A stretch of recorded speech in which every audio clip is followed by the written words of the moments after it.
Welcome to Nadir Audio.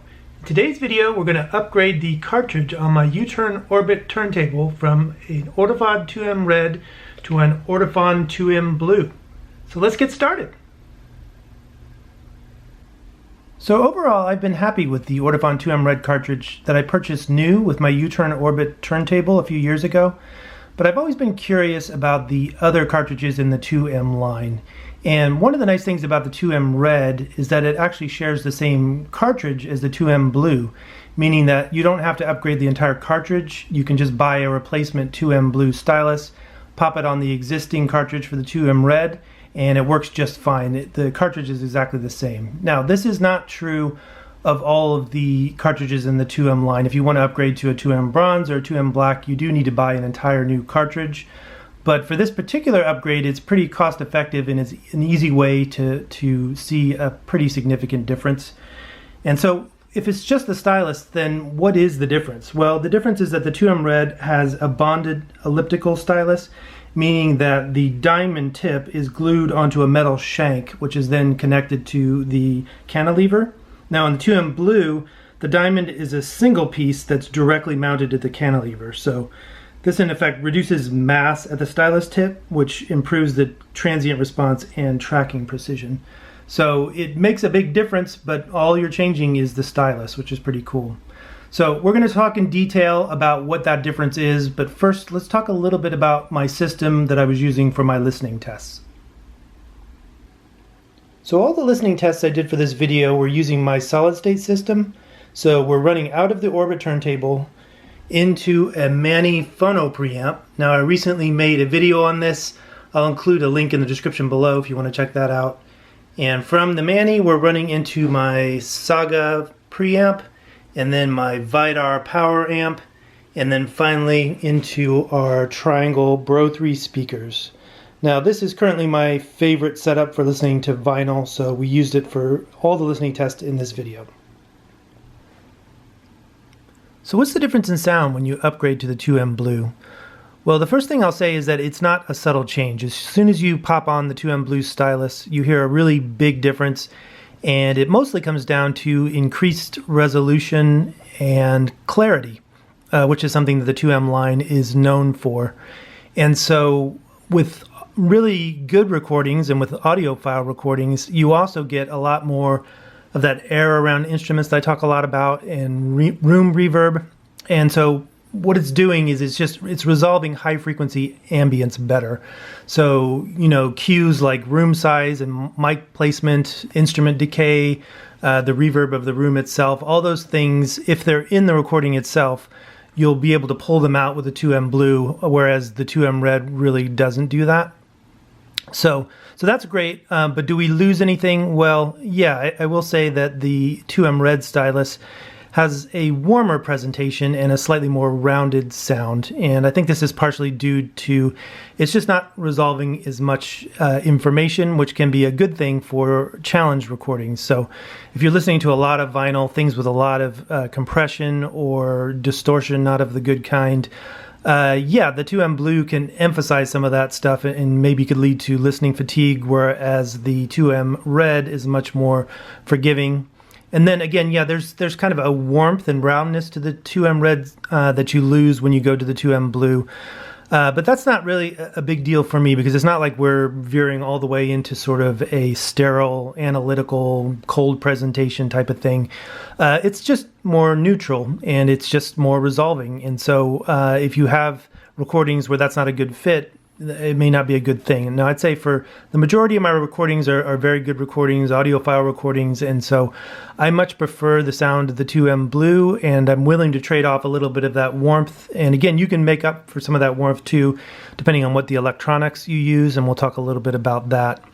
But I think for now, let's go ahead and talk about some specific recordings where I can go into this in a little bit more detail. So one of the recordings I listened to was this reissue of a very early recording of Michael Tilson Thomas conducting the Boston Symphony Orchestra on Tchaikovsky's Winter Dreams Symphony No. 1. This reissue came out earlier this year. It's a limited edition, but I think you can still get copies of this on Acoustic Sounds, new copies. And this is a very good recording, and I first listened to it on the 2M Red, and I did really like it, but there were some things I thought could be better. So one of the things is that this is not a super dynamic recording. I do have some other classical recordings that are much more so. I've recently got some living stereo reissues that are pretty amazing in that regard, and we'll be going over those in future videos. But aside from that, I'd say that there was a nice density to the sound, and there's a good sound stage, and there's good instrument separation, and a little bit of air around the instruments, but it wasn't blowing me away like some other recordings I've listened to. And on the strings in particular, they sound fine. They're not steely sounding or anything like that, but they just didn't sound...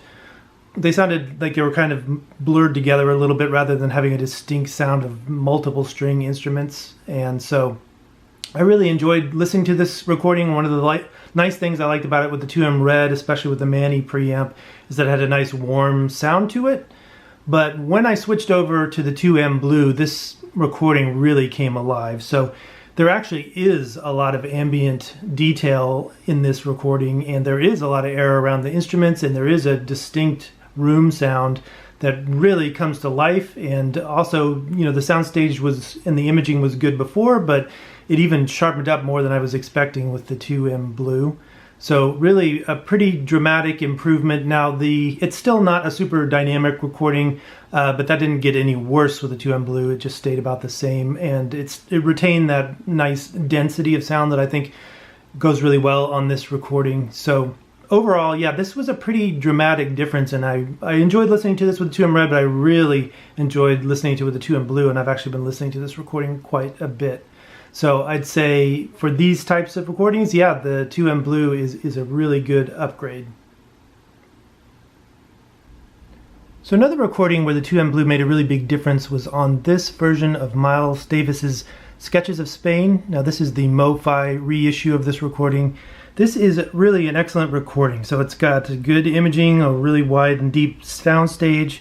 There's really nice bass definition. There is good dynamics on this recording. It's a quiet recording with a nice low noise floor, and there's a clarity, clear percussive elements and things like that.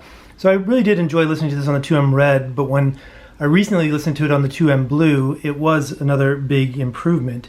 And the first thing I noticed was on the little percussive elements on this recording, there's some things that sort of simulate the sound of horse hooves, and they just sound a lot more realistic and lifelike. You're getting a little bit of ambience around them. It sounds like they're happening right in the room.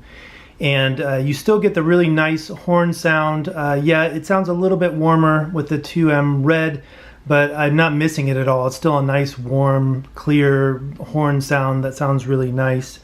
And there's just lots of other little micro details that the 2M Blue is pulling out that you don't get with the 2M Red. So I'd say that overall, I really preferred it with the 2M Blue. I think it makes a really big difference. I enjoy listening to this recording more with it.